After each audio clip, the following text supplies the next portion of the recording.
Hey, I'm Rachel. And I'm Amanda. I'm Hannah. And I'm Kathleen. And this is the federal election edition of Beyond a Ballot, powered by DoorDash.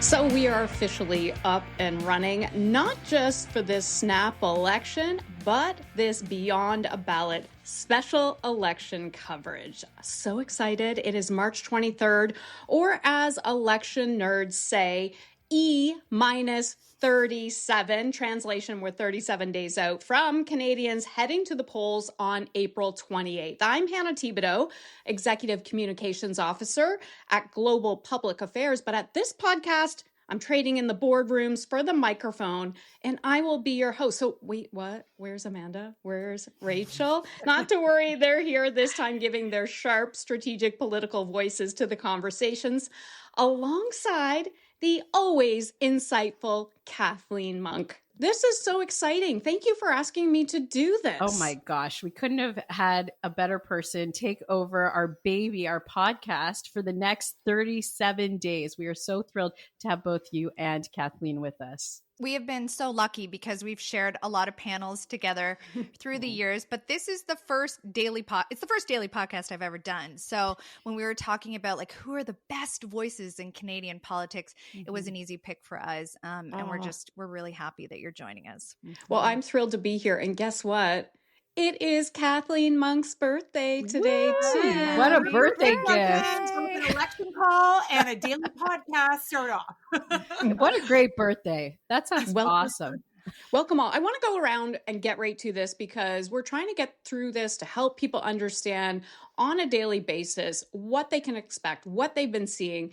And I'm going to start with you, Amanda, just because, you know, you're kind of the Liberal strategist on this panel. How do you think it went for Liberal leader Mark Carney today? I know you're going to say great, but let's dig into it a little bit. Maybe something other people aren't saying out there right now. So what I thought worked so well was many of you may have seen the Mike Myers, Mark Carney video that went live yesterday.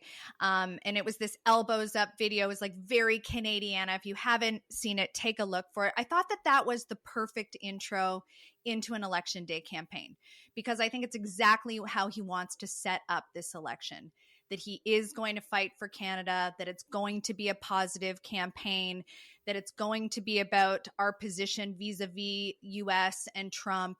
So I thought that video was the most welcome way that he could introduce the type of campaign that he wants to run. I also thought that, you know, he gets up there today, he announces a middle class tax cut, he reiterates some of the things that, you know, he's going to take away, like the carbon tax, and then he really positions himself right off the bat against Poilievre. And he says negativity is not going to win this trade war. Slogans are not solutions. And he reminds Canada through his credentials and through his words that he's the best person to take on Trump, saying that that's going to be the wedge. It's going to be the focus of this election. How are we going to beat these Trump tariffs? Rachel, let's talk about Conservative leader Pierre Poilievre. He seemed to be a little bit more relaxed, trying to give that. It was a lot more smiley, I found. He had his family there, seemed very gentle in that way. Yep. What's the strategy? You hit the nail on the head there, Hannah, because for me, it was interesting to see him walk out with his wife, Anna, his kids, Valentina and Cruz. You know, this is a young family. I have a young family, and so I know how stressful it is in the best of times. But imagine auditioning to be prime minister and having to figure out what your kids are going to do in the first minutes of a campaign. I thought it was interesting that he opened up and he said that Canada had brought him opportunity as somebody whose mother was 16 when she gave birth to him. He was adopted by 2 school teachers. This isn't something we typically hear from Poilievre. He doesn't really talk about his family all that much. It's really focused on policy. And so, you know, while we try and define Mark Carney through this campaign, and many Canadians don't know anything about him other than the fact that he was the Bank of Canada governor. I think there's going to be a big push to also define who Pierre Poilievre is outside of, his years in Parliament, his unbelievable policy mind, and his incredible ability to be an orator. I think there's going to be a lot of stories about his upbringing, his family life, and Anna especially, who's also had a really interesting life. Kathleen, let's get to the NDP story here. How does Jagmeet Singh, the NDP leader, kind of break through these two sides of the men who are talking about men, because they're all men in the lead at this point? How does he break into that? Well, the good news is an election's just been called. And so that's going to actually even the playing field in terms of coverage. If you wind back like 11 weeks before Justin Trudeau even signaled his resignation, it's so much has changed just in that period of time. We had a Liberal leadership race that dominated for the last 2 months. We had Trump, who got in his inauguration on January 20th and has, basically sucked up all the media oxygen. And so really, Jagmeet Singh has not had a chance to break through. But now that the election is on, it has been called. Generally media are going to be covering all three parties and will be covering his message. And his message today was pretty clear. Yes, New Democrats are going to have to fight a two-front war. They're going to be having to fight off conservatives in the western part of the country, in BC, in Alberta, obviously in Saskatchewan and Manitoba as well. But in other parts of the country, they're fighting liberals. So it is a two-front war, which is hard to fight. But what we heard from Jagmeet Singh today, and specifically in his like the campaign tagline, which, communication folks like me and Amanda spend so much time trying to craft.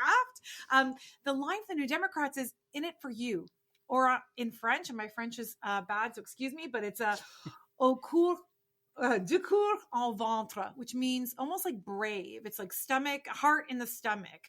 And so it means bravery in many ways. And I think that, New Democrats, he's a leader who's run, this is his third time. It's his third campaign, right? Like he's the most experienced guy out there, but he's going to have to do better on the stump, in the regions if he's going to want to punch through and get his message out there. Yeah, and the numbers don't look very good on the NDP side right now. But like you say that, but I've heard that before. They said that about Jack Layton too, and things turned around. I hope. Let's, Amanda, if you were to watch just from today, from Mr. Carney, what does he need to improve? If your piece of strategic advice, I think what I like and I'm not avoiding the question, but I think what I liked so much, I'm going to go back to that Mike Myers video, was that we saw a playfulness or a relatableness to him that we haven't seen yet. I mean, listen, he's been in this chair for 9 days. So we are still in the get to know you phase of Mark Carney, but I think he can come off in my earliest views of him as maybe a little too businessy, a little too all business, a little maybe stiff. And I think that's what I liked about the Mike Myers video, is that we saw this other side where there was like a quirk to him, like a joyfulness, a playfulness, a kind of smirk. And I think Canadians need that too. They want the statesman. They want the guy that can go head to head with Trump, but they want a relatable person. And I think that's what we need to see from him going forward. Rachel, let's give the same question to you. When it comes to Mr. Poilievre, what do you think he's going to have to fix or adjust after watching today, day one? I think, Pierre's mind is so policy oriented. And I would say it's that relatability question too, that Amanda's talking about with Carney.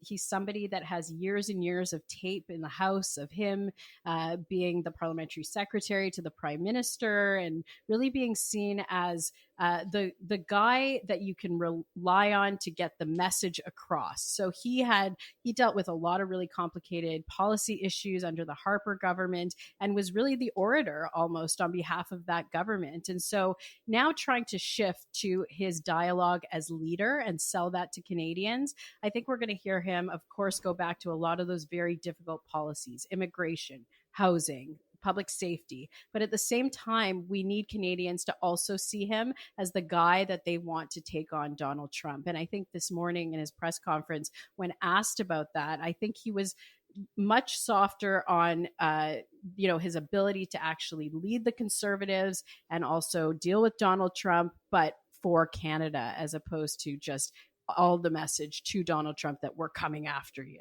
So he softened that a little bit. And Monk, what do you think? We're just from watching today, strategically, if you were to give advice to Mr. Singh, what would it be? He has got to, almost in contrast to the two other leaders who need to kind of seem more authentic to Canadians, more relatable. Actually, Jagmeet Singh is authentic and relatable. He actually needs to almost roll that back and prove to Canadians that he has the heft, the policy heft, and kind of the ideas and solutions why Canadians should give New Democrats or vote in more New Democrats so they can have an impact on policy. So he tried to do that today, reminding, Canadians, hey, it was New Democrats that brought to you the Canadian pension plan, healthcare, employment insurance. It's when you have some New Democrats in Parliament that we will force other parties to take up these policies. So he's going to have to kind of really articulate that vision of why a social democratic vision is important for a Canadian government. I want to come to the Conservative strategist on this one, Rachel, because this is something that everybody's talking about. Conservatives, how close do they believe this race actually is?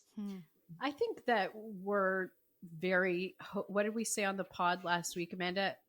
Cautiously optimistic is what we're going with. Obviously we'd like to be in the position we were in a couple of weeks ago, but I think when you really look at the numbers, one of the things that the narrative has kind of missed is this look at the NDP. And when you see the numbers that the Conservatives are polling at right now, they're almost aligned to kind of where we were over the last couple of months, and really where Carney's picking up are those NDP votes. So, I'll go out and door knock with Kathleen anytime, because the Conservatives really need the NDP to step up and try and take away some of that support from the Liberals. And so I think that we're going into this with a strong plan. The Conservatives are notoriously great at campaigning, notoriously great at messaging. And so there's a little bit of faith in the team that we have assembled and the plan going forward. And now we just kind of have to see how this plays out. But, it's definitely a race now. It's interesting because it's something that I wrote about for my company to do, that the Conservative win really hinges on a delicate but achievable balance that the CPC has to maximize support and keep those progressive votes divided. Right. Exactly. Kathleen? Well, the only thing I would challenge in both what Rachel and you said, Hannah, is that in a lot of parts of the country, it's actually New Democrats who are fighting Conservatives, right? So on Vancouver Island, in the north, Cowichan, you name it, Esquimalt. I can go riding through parts of the interior BC, and obviously in Alberta, and in obviously Saskatchewan and Manitoba too. So there are lots of those blue-orange fights. So if Rachel's saying she wants to come door knocking with me, I'd welcome it. But not on Vancouver Island. I'm going to take those votes from her, because it's true that Conservatives are well known, especially Jenny Byrne, who's the campaign manager for Pierre Poilievre. She's known as a very good organizer, a very good door knocker. But New Democrats consistently have a strong volunteer base. And we saw just in the recent Ontario election how they can turn 18% of the vote into 27 seats. So we have a highly efficient turnout. And so expect that to happen, in this election too. We're passionate. We may be small, but we are mighty. So, Amanda, who would you prefer to go door knocking with, Kathleen or Rachel? I'm fun. I bring snacks. I know. I feel like I would go door knocking with either of them. I'm a friendly centrist, guys. Door knock with anybody. Big red tent over here. How are the Liberals feeling as they head into this campaign today, Amanda, when they look at the numbers? I mean, I think that the party line is probably also cautiously optimistic, but the truth is, I think that, all the headlines today are talking about this neck and neck race, this head to head. It's this 2-man neck and neck race. The real headline, though, is the collapse of the Conservative 20-point lead. It is astounding. In 8 weeks, 2 months ago, nobody, not one of us who follows politics so closely could have predicted this. And so if I'm looking at it just from a trend perspective, then the trend is our friend. The trajectory is going the right way. But to Kathleen's point, campaigns matter. Things can turn around really quickly. It wasn't so long ago, although it was 10 years ago, that Trudeau was in third place heading into the 2015 election.